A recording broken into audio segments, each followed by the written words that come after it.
Hi everyone, Louisa and I have been working hard behind the scenes at the Cinematography.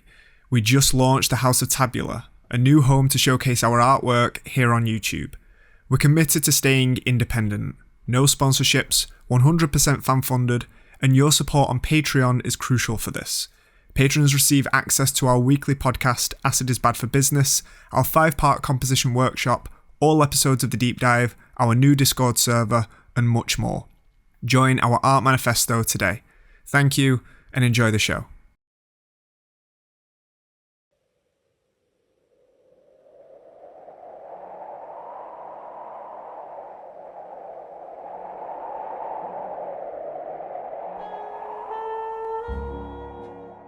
Ripeto, può sembrare un motto spiritoso, invece è la pura verità. Che se c'è una cosa pericolosa per un artista è proprio la libertà totale. Ma l'artista psicologicamente è un trasgressore, è uno che ha bisogno bambinescamente di trasgredire.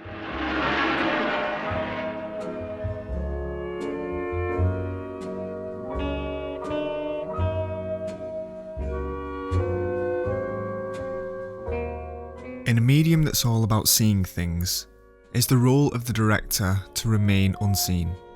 Yet there are a select few that, for whatever reason, transcend this quasi-incognito duty, and the mere suggestion of their presence towers over the medium ad infinitum. Alfred Hitchcock was so forthcoming with the caricature of himself that we can recognise him through his shadow. Good evening. Steven Spielberg became the name associated with the film director, and Kubrick was the mad recluse with a style so loud it couldn't be ignored. But even these filmmakers had a grace period, a time when they were unknown before they had their big break, and most filmmakers go their whole careers as the invisible puppet masters. But when it comes to film's mythic figure, the man who at the time defined the image of a cinematic auteur was an international name even before his films. One of the few images of a recognisable filmmaker just happened to redefine the very idea of what one was. His vision of the relationship between film and its creator was so advanced that he was referred to as Il Maestro, though most called him Federico Fellini. Riesco ad essere obiettivo e criticamente dire questo mi sembra meglio riuscito di un altro. No, questo qui non mi interessa e non mi riesce proprio a mettermi in questa posizione di distacco, perché appunto sono stagioni di vita, sono episodi della mia vita. In the grandiosity that is our idealised visions of cinema and its master architects, no figure is as emblematic towards the magic of creation than Federico Fellini. He burst onto the scene in the 1950s and almost instantaneously became tied to the cinematic canon as well as the image for what so many filmmakers strive to be, the stylish, suave artist in complete control. Fellini's work is of pure creative freedom. He was a true auteur whose mind and ideas were completely exposed in his work, a kaleidoscope of expressions, memories and emotions, and people flock to see them. In the history of cinema, all the masters have their place. There are the philosophers, the satirists, the entertainers. But Fellini was something else. When people go to watch a Fellini film, they aren't going to see anything like these categories. They're going to see Fellini. Ti ha offeso qualcosa che hai visto nei provini? Si tratta di un film. Oh, lo so meglio di tutti che si tratta di un film, che è un'invenzione, un'altra bugia. Anche se ci hai messo dentro tutti, Luisa. ma come fa comodo a te. La verità però è un'altra, e la so solo io. Many of the great filmmakers have defining characteristics that consciously or unconsciously shape their work. So what is it that makes something Fellini-esque? Well, the most obvious comes in the constant re-emergence of images and tropes throughout his work. The circus, troops of artists, Rome, the extravagant, and more often than not, all of them at the same time.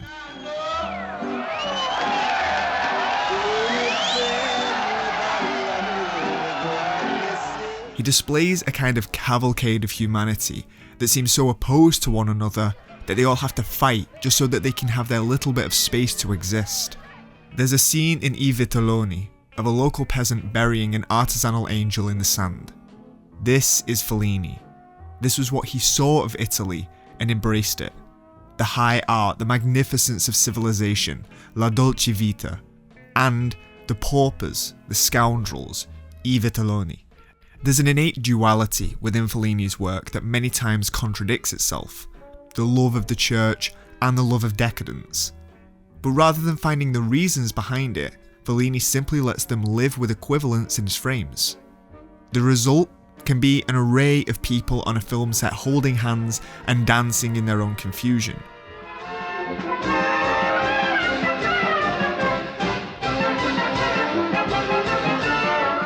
Or the great sacraments of life, as they coalesce to a single point that nothing makes sense anymore, and the story we're watching is nothing other than humanity. Compared to many of his contemporaries, when I think of a word to associate with Fellini's worlds, I think of chaotic.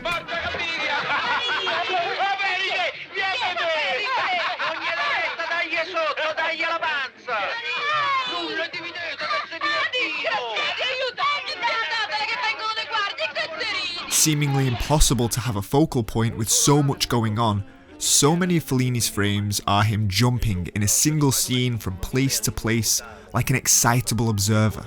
People scream and dance and laugh and fight, all within one small area of saturated humanity. There doesn't seem to be any uniting force between them other than Fellini is vastly interested in watching life in all its forms.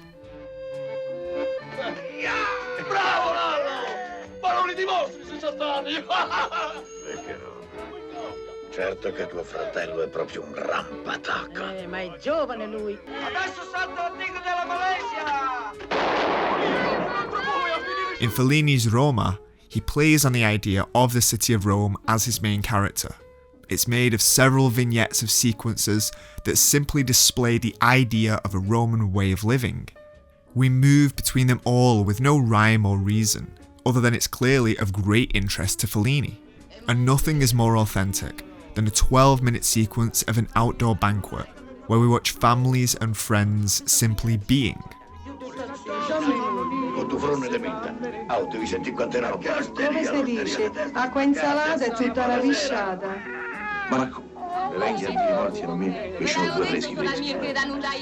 Loud, happy, arguing.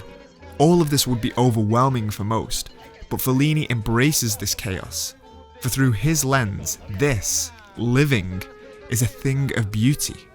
And while all of this occurs, Fellini shows a fictionalized version of himself as a bystander, reliving this event once more in his art as both creator and subject. The reason Fellini's work revels in such disorder probably stems from an important factor of its past. Before he was a filmmaker, before he was in film at all, Fellini was a cartoonist, a classic style of European cartoons that was based heavily in caricature. Fellini never worked with Jungian symbols, and so his subjects were not archetypes per se, they were like his cartoons, caricatures. His medium on pen and paper was reliant on exaggeration of the most obvious facets of a person, but this very same methodology was easily translated to when he was behind the camera. There's a hyper-stylization of his characters through costume and set design and physiology, that they look exactly as you'd expect them to look. The filmmaker looks like a filmmaker, the photographer like a photographer, to an almost childish degree. Fellini's depictions of his subjects were often based in a stretching of reality to an absurdist level without it ever becoming unrecognisable, like depicting ancient Rome through a historically accurate science fiction lens.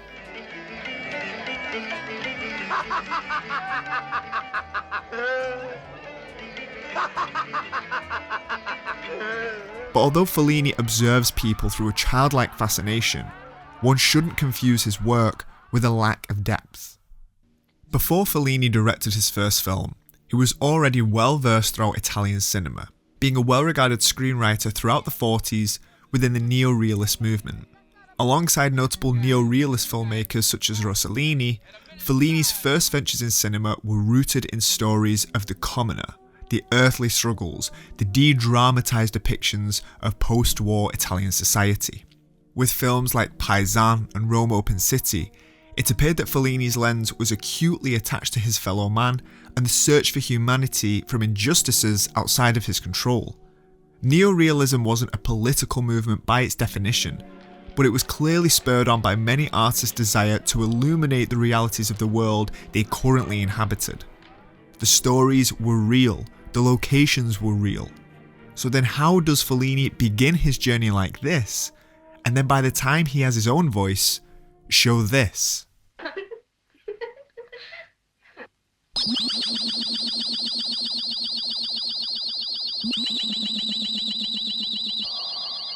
The fact is that although Fellini was defined by the chaotic throes of his works, it was still a natural progression from his work in neorealism. The sincerity and openness which Fellini expressed towards his subjects in neorealism is still just as present and remained a constant throughout his filmography. Many of the characters of a Fellini film in a more formalist work would be seen as morally dubious or of a certain undesirable sect of society. Whether they be poor, bourgeois, uptight, unfaithful, these are character traits which some of, if not all, emerge through every single one of Fellini's films at some point. The moralities of his characters waver, and yet there is never any judgment on the part of Fellini. Mi hanno eletta reginetta della spiaggia. Lì in fotografia non si vede bene, ma guardi. A character isn't defined by their immoralities. They're not seen as mortal sins. And in Fellini's worlds, built upon walking contradictions, it's in a milieu of indecency that love remains his most powerful force. Me va bene. Me va bene. Amanda, me va bene. Amanda! No! Fellini believes in a love of life. The passion exudes from every aspect of his films, and it's why everyone is capable of redemption. The most incredulous characters are offered, even for just a moment, a confrontation with the reality of their duplicities and illusions. The cruel Zampona in La Strada is shown as horrendously callous towards the almost angelic Gelsomina, yet upon witnessing a life without her, Fellini offers him a path towards recapturing his humanity.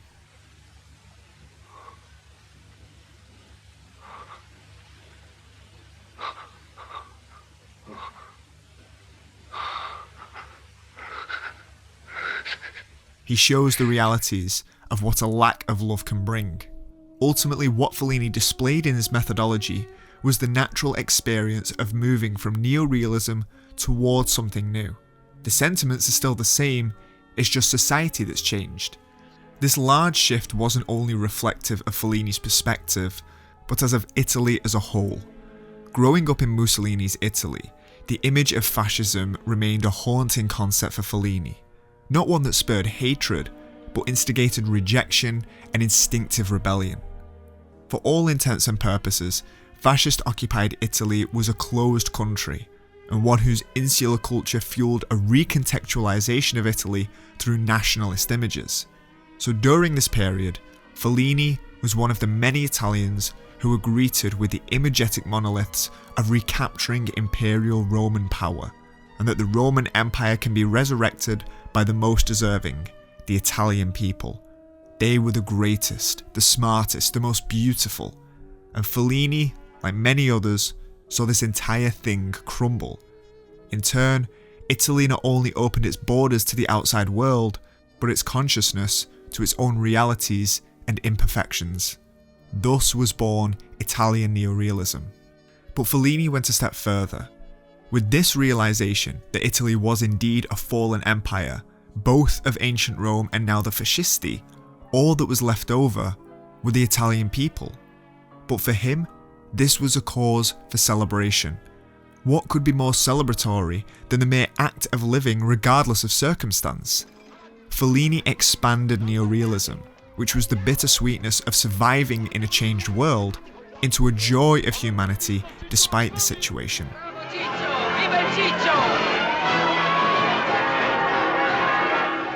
Because although Fellini is associated most as Rome's filmmaker, That's not where he was from. He was from the coastal city of Rimini, and there as a child he fantasized about the cultural monolith that was Rome, and even after both its collapses, it was still there, in the people. They may have been beaten and lost, but at the same time they were strong and vivacious.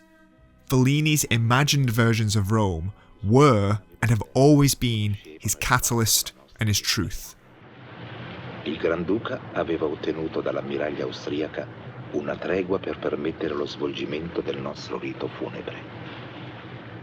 Tra poco saremmo stati in vista dell'isola di Erimo. When the work is made up of dueling forces, the one that's perhaps most defining of Fellini comes in his conflicting authenticity and his superficiality. Fellini was constantly threatened by his own artificiality. He garnered a name for himself almost as a persona, with a nickname, a costume, and a reputation. Much like the caricatures he drew growing up, he became one himself. Fellini was this collage of rambunctious ideals when it came to a filmmaker. Not that he was against this. If anything, he revelled in the playfulness of it all. But as much as Fellini was this, he was also the artist that began in the Neorealist movement. He still wanted to make sincere art. But more than that, he wanted to capture reality. So how does he reconcile the two? La memoria è una componente misteriosa, ma che però ci lega a qualche cosa che forse non ricordiamo nemmeno di aver vissuto, ma che però continuamente ci sospinge ad entrare in contatto con dimensioni che non sappiamo definire, ma che sappiamo confusamente che ci sono stati. There's a warped sense of reality in all of Fellini's work. La Dolce Vita envisions a Rome from on high as the camera flies above to see the sprawling humanity below. From there we swim in the Trevi fountain, bask in the decadence of its denizens, all looking for the sweet life, and drift through the streets of a once great empire whose ghosts still surround us. Fellini's Roma has a sequence of a Vatican fashion show, which begins with a shred of logic until it descends into a psychedelic tapestry of religious nightmares.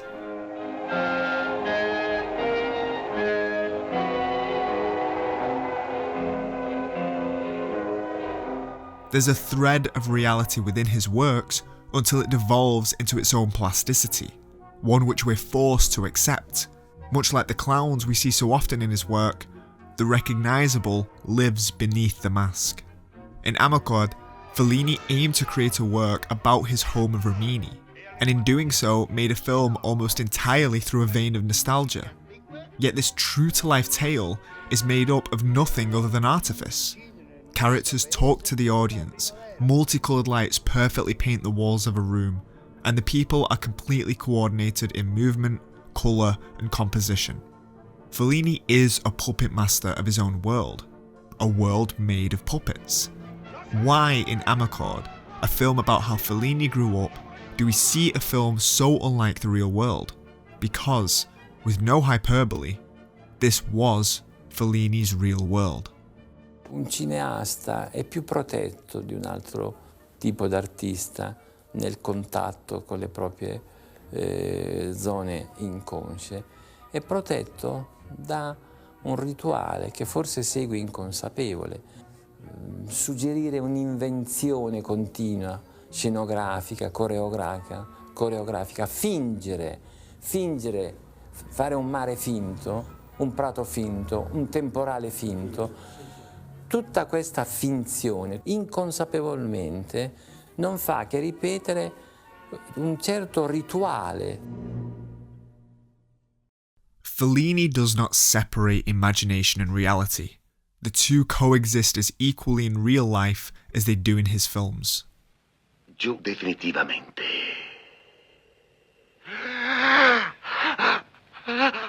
The fact of the matter is that all art is a reproduction.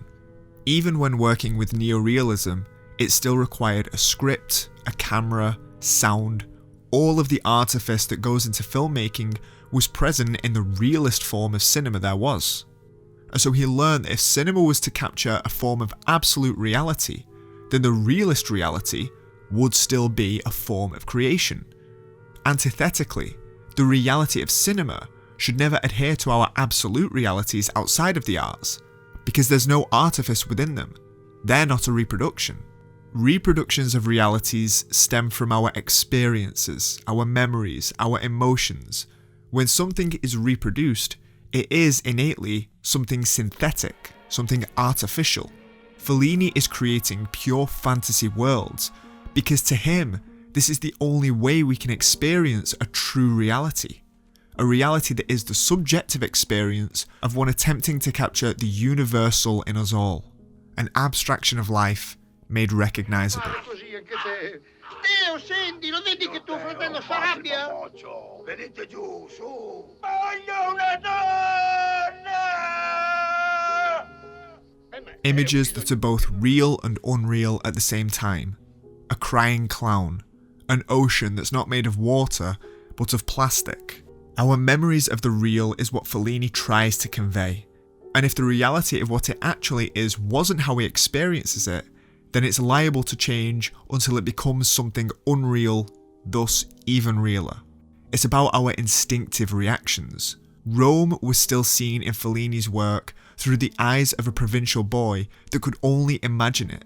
By the time Fellini experienced Rome and was portraying it in his work, the reality of it still couldn't do it justice. So he portrayed it with the wonderment and magic of a young boy's imagination, something he would do with every subject of his work. Try to match his imagined version, what was true to him.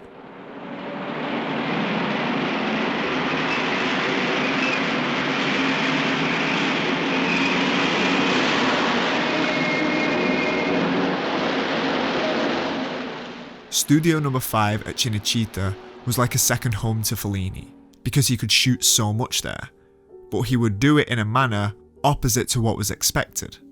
Things that required sets, Fellini would shoot on location. Things that were supposed to be on location, Fellini would shoot on set. This balance between artificiality and reality is at the crux of all of Fellini's work. The notion of a complete contradiction, of opposing forces attempting to coexist with one another, naive women and insecure men, and how both of their shortcomings are inflicted upon one another. The rule of the Catholic Church and the drive for absolute freedom. Fellini's imagination is often at war with itself, the dueling forces finding themselves fighting one another. The result is the chaos that forms Fellini's frames, and they are Fellini in themselves.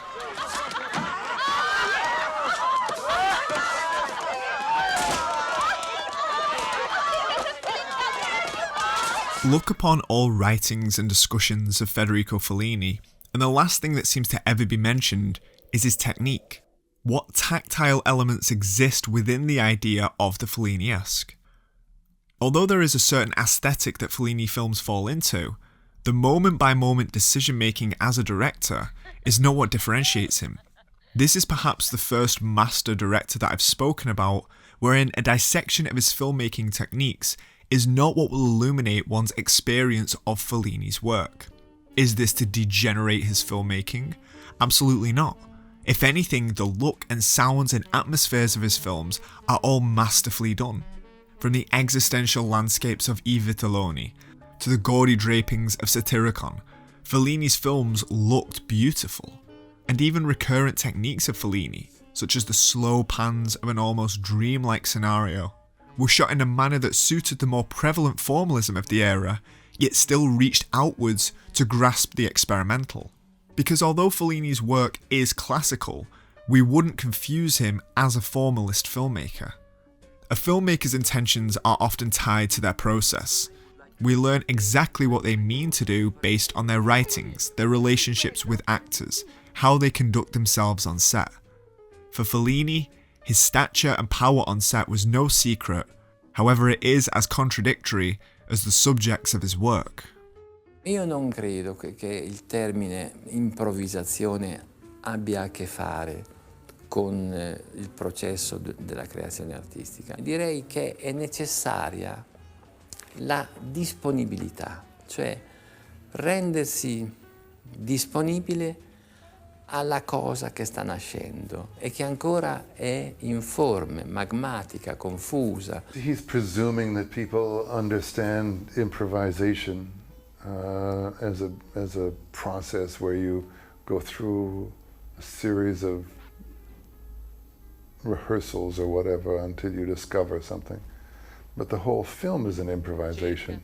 We know a lot about Fellini's reputation as a filmmaker, and yet there's such variance, such polarity in his approach, that it seems as though it's multiple depictions of different people. The only thing that seems to be the uniting force with his methodology is that Fellini was the one in control. Fellini wanted to be in charge across every stage of the creative process. He was exploring ideas and themes, but it's no wonder why ultimately everything in a Fellini film became representative of himself. Fellini wanted as few people as possible to know the whole script for any film. As a result, he adopts an almost Brissonian approach, where he tells actors exactly what to do and how to do it. Martino? Kiss Martino hai let? Now I let kiss Iram. The Italian method of dubbing all their films after the fact also greatly helped Fellini, as while he was directing, he would speak to the actors, sometimes even grab them. In fact, many instances where characters are speaking to someone off camera, they're talking with Fellini.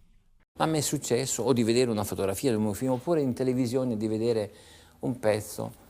Mi è venuta spontanea la domanda: ma chi è che ha fatto questa cosa? Nel momento in cui faccio il mio lavoro, nel momento in cui divento un cineasta, vengo abitato, un oscuro abitatore prende le redini della baracca. Fellini's process is instinctual, as though there's a knowledge within him that he possesses, and that journey to exposing that truth is the resulting film we see on screen. Nothing is intellectually decided, and it's why a formal analysis of his work doesn't really apply. Certainly we can examine the editing of his work and the cinematography at a mathematical level, but any answers would be fortuitous, because that's not how he saw his work. He doesn't want actors to improvise, and yet is constantly changing their approaches, seeing if they can find something new that's closer to that yet undiscovered truth. But he didn't want their stories intermingling with his own. They were extras to the story of Fellini. Improvisation was thus a way not for a collaborative process, but a means of Fellini testing with his tools to see what the right approach would be. The tools just happening to be his cast and crew. But it is just that I think that my way to live, my way to realize myself, more congenial, more near to my nature, more and even less difficult, is just to create images. So that is the reason why I make pictures. There is no other reason. The fact is that it's difficult to watch and fully comprehend Fellini's work without knowing about Fellini. He took the role of director as a subject to an unparalleled level. You can't watch his work without having Fellini at the forefront of your mind. When trying to introduce someone to Fellini, the best recommendation I can offer is to simply watch his films chronologically. There's a progression in Fellini's filmography as a filmmaker that opens up over time, as we witness a filmmaker becoming more and more swallowed by the chaotic swellings of his own imagination. By the time we reach the midpoint of his career, Fellini has become so intertwined with his work that his name was both figuratively and literally plastered all over his films. Fellini Satyricon, Fellini's Casanova. Film after film, Fellini just became more self-reflexive.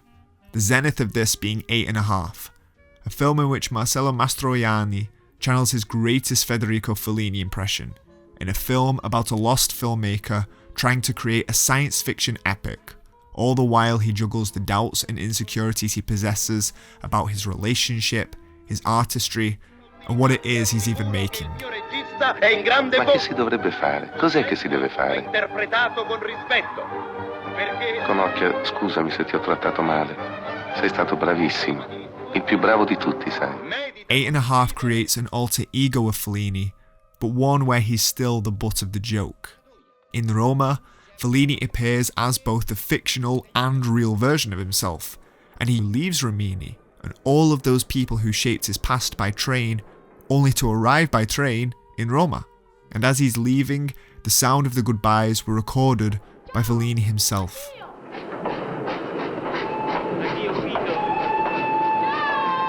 And by the end of his career in Intervista, Fellini is so much the subject and joke of his work that we no longer know where Fellini the filmmaker ends and Fellini the man begins.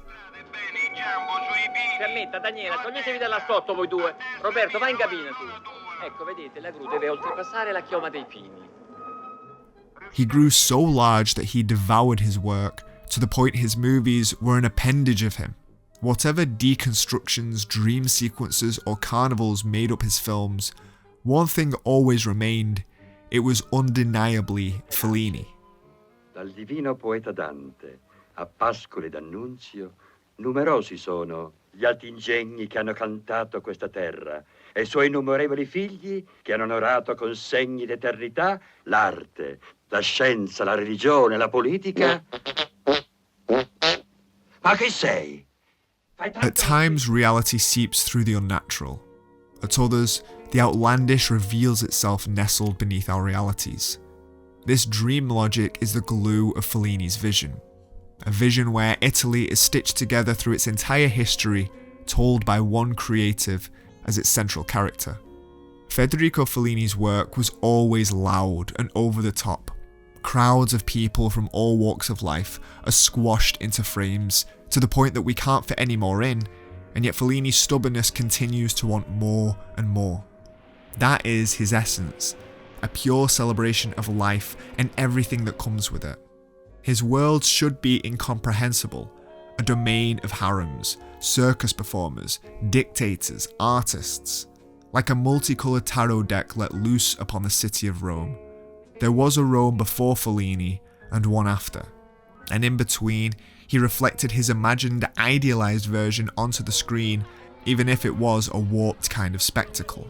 The Rome that came after this sought to mimic the imagined version, as Fellini's imagining spilt over into the real world just as much as the real world sought to hold his together. Even today, we call them paparazzi, after the character Paparazzo in La Dolce Vita. Fellini had a love of life. It's why his reputation persists as the most Italian of the Italian filmmakers.